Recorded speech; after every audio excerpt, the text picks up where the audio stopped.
Bonjour, c'est Ursule encore. On est le 28 septembre 2025. Bienvenue à Vie et Miséricorde. Amen. Alors, je viens parler, n'est-ce pas, de l'Éternel qui renverse les desseins des nations. Amen. Dans le psaume 33, au verset 10, voilà ce que nous dit notre Dieu. Le psaume 33, le verset 10. Et ça dit, l'Éternel renverse les desseins des nations.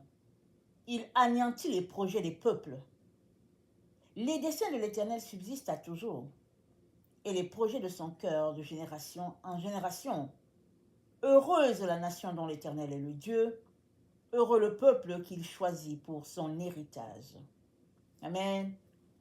Alors voilà, c'est-à-dire, excusez-moi, les desseins de l'Éternel subsistent à toujours.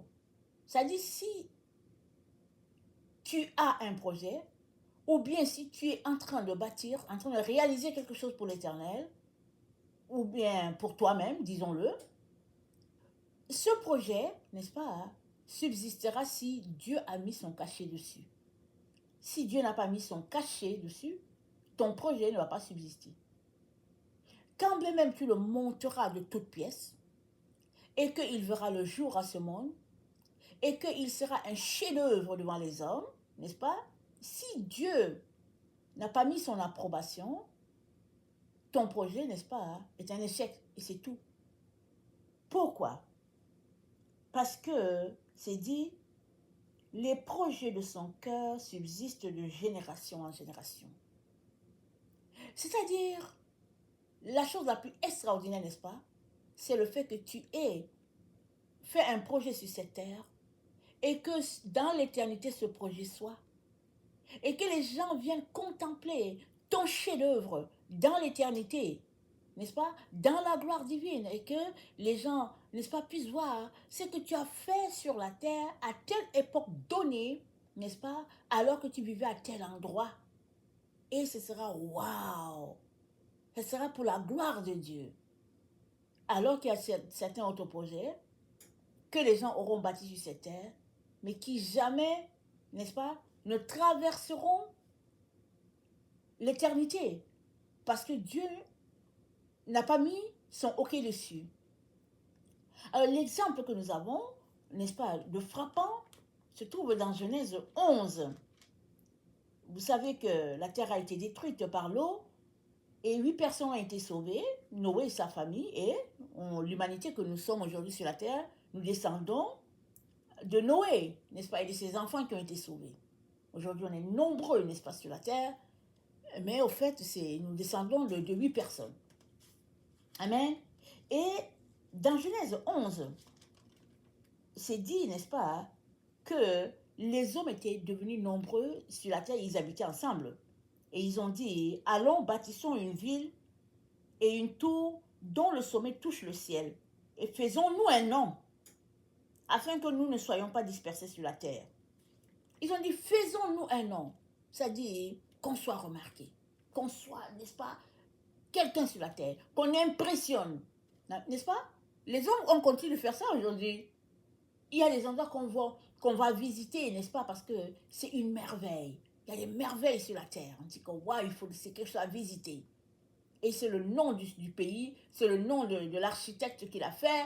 Et puis ben voilà, c'est juste quelque chose d'inédit. Et ça n'a pas commencé à notre temps. C'est depuis les temps anciens. Ils ont dit que bâtissons, faisons-nous un nom. Et l'Éternel est descendu, n'est-ce pas, pour voir la ville et la tour. Et Dieu a dit, voici, ils forment un seul peuple. Et ont tous une même langue. Et c'est là ce qu'ils ont entrepris. Maintenant, rien ne les empêchera de faire tout ce qu'ils auraient projeté. Rien ne les empêchera. Parce qu'ils sont un seul peuple, ils ont un projet, ils font tout ensemble. Rappelez-vous, une seule personne a détruit le plan originel de Dieu. C'est Satan qui est venu tromper Adam et regardez ce que la terre est devenue. Alors imaginez un groupe de personnes, n'est-ce pas, qui avaient un projet, bâtir quelque chose et puis, n'est-ce pas, sur la terre. Et Dieu a trouvé que ce serait grave. On ne sait pas quelles sont les conséquences de ce projet-là. Dieu ne nous a pas dit, mais un jour, il nous en parlera. Mais Dieu a trouvé cela tellement grave qu'il a dit, allons-y, confondons leur langage et dispersons-les. C'est comme ça que les humains ont été dispersés sur la terre. De telle sorte que si tu parlais l'anglais et que tu disais à l'autre, donne-moi la brique, ben, l'autre désormais, il ne parle plus anglais, il parle chinois, et puis personne ne se comprenait, et puis finalement, voilà, ils se sont dispersés, et dans la dispersion, ils sont encore retournés chercher Dieu, n'est-ce pas? Parce que c'était une confusion terrible. Confusion. Imaginez que un groupe est là, et puis subitement, personne ne se comprend, et puis bon, c'est la chicane, et puis voilà, les gens... Donc ceux qui se comprenaient sont partis ensemble, et puis ben, ils ont formé des peuples différents, et puis le projet est juste mort. Et n'est-ce pas, notre Dieu, n'est-ce pas, est l'auteur de tout projet. Tout projet dans lequel Dieu n'est pas, c'est un projet voué à l'échec.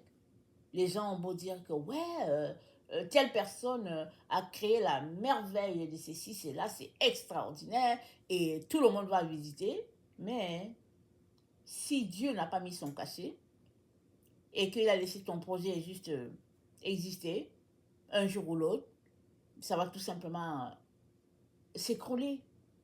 Et tout ce temps-là que tu auras pris à bâtir ce projet aura été un temps gaspillé, aura été une vanité, pas plus, pas moins. Et Dieu n'aimerait pas, n'est-ce pas, que nos projets, n'est-ce pas, volent à l'éclat comme ça. Il aimerait que tout ce que nous faisons puisse compter. Voilà pourquoi il nous demande de nous tourner vers lui. Parce qu'il va nous accorder la sagesse, l'intelligence, pour que nous puissions connecter à lui et puis pour que nous puissions concevoir des projets selon Dieu. Amen. C'est ça que Dieu aimerait pour chacun d'entre nous. Maintenant, cela demande que nous puissions à l'origine, n'est-ce pas, donner notre vie à Jésus-Christ. Ça, c'est le point de départ. Si, en partant, Jésus-Christ n'est pas le maître de ta vie, alors tout ce que tu fais, n'est-ce pas, n'a pas son cachet. Et c'est tout simplement voué à l'échec. Quand bien même ce serait une merveille sur la terre, c'est échec parce que ton projet ne va pas traverser l'éternité. Or, Dieu aimerait que tout ce que tu fais sur cette terre puisse compter et puisse impacter non seulement des générations, mais aussi qu'on puisse, n'est-ce pas, se réjouir de ce que tu as fait sur la terre, même dans la présence de Dieu. On va observer de ces projets, de ces personnes qui ont eu des projets, on va observer ça, on va juste se dire waouh et waouh et waouh, et ça va demeurer d'éternité en éternité. C'est ça que Dieu aimerait pour chacun d'entre nous. Voilà pourquoi c'est dit, l'Éternel renverse les desseins des nations. Et nous savons que les nations n'ont pas les mêmes desseins que Dieu, parce que les nations sont portées vers les choses vaines de ce monde, parce que les nations ne connaissent pas Dieu. Mais Dieu ne veut que se révéler. C'est tout ce qu'il veut, se révéler à ses enfants, à sa création. Alors, si tu es là et que tu aimerais donner ta vie à Jésus, connaître ce Dieu-là, alors je t'invite, n'est-ce pas, à lui donner ta vie. Cette simple prière va te connecter à Dieu et va faire de toi un enfant de Dieu. Seigneur Jésus, pardonne-moi d'avoir des projets dans lesquels tu n'es pas. Pardonne-moi de mener ma vie sans toi. Et aujourd'hui, n'est-ce pas, j'aimerais tout simplement que les choses changent. J'aimerais désormais marcher avec toi, Seigneur. Merci de m'aider.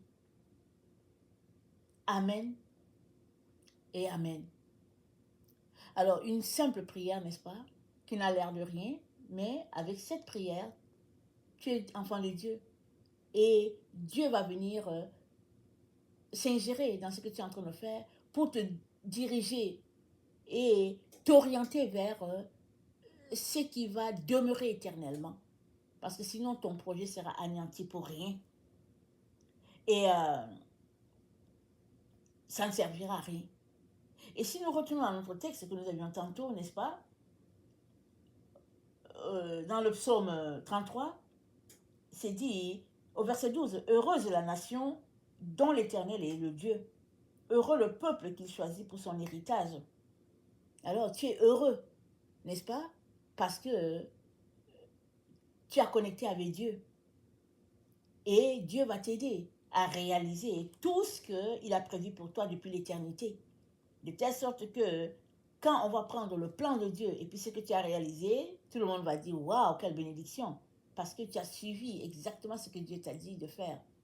Et cela n'est possible que si tu connectes avec Dieu dans une intimité à tous les jours et que tu l'entendes bien et il va te communiquer ce que tu es appelé à faire. Amen. Et dans le psaume 2, c'est dit « Pourquoi ce tumulte parmi les nations, ces vaines pensées parmi les peuples? Pourquoi les rois de la terre se soulèvent-ils et les princes se liguent-ils avec eux contre l'Éternel et contre son oint ?» Vous savez, le tumulte parmi les nations, hein, c'est le fait que ça bouge sur la terre. À chaque époque, il y a des guerres par-ci, il y a des querelles par-là, il y a des distractions par-là, il y a des projets qui ne servent à rien par-ci. Et puis Dieu dit, mais pourquoi tout cela? Parce que Dieu règne toujours. Et tout ce qu'il veut, c'est aider l'être humain, n'est-ce pas, à faire des projets qui vont compter. Et tout ce qu'il veut, c'est aider l'être humain à pouvoir être heureux sur la terre. Vous savez, il a aidé le roi Nebuchadnezzar. Le roi Nebuchadnezzar ne connaissait pas Dieu, il n'était pas parfait non plus. Mais le simple fait qu'il aimait sa population a fait que Dieu l'a placé au-dessus de tous les autres rois. Et Dieu veut faire ça pour toutes les nations de la terre. Maintenant, sont-ils prêts à écouter et à s'accorder avec Dieu pour que leurs projets qu'ils conçoivent soient des projets de Dieu et puis qu'ils puissent compter éternellement? Amen. Alors, il est important, n'est-ce pas, que nous puissions mettre Dieu dans tout ce que nous faisons. Dieu n'attend que cela. Amen. Aujourd'hui, n'est-ce pas, il nous invite à changer notre manière de concevoir la vie et d'inclure Dieu dans nos projets afin que son nom soit élevé et que plusieurs puissent le connaître à travers le projet que tu as. Souvent, ça peut juste être un projet de peinture. Souvent, ça peut juste être une musique. Ça n'a pas besoin d'être quelque chose d'extraordinaire. C'est juste que quand Dieu est dans quelque chose, n'est-ce pas, sa gloire est là. Et les gens sont bénis et les gens se convertissent ou bien les gens connectent à ce créateur-là sans même qu'on ait dit une parole à cause de ce projet extraordinaire. Amen. Et Dieu aimerait faire de toi un auteur de projets extraordinaires. Amen. Afin que tes projets ne soient pas renversés. Afin que tes dessins, n'est-ce pas, ne soient pas du néant. C'est ça que Dieu veut. Alors, je t'invite, n'est-ce pas, à tout lui donner et sa gloire va te visiter. Amen. Soyons tous bénis. Amen et alléluia. Amen.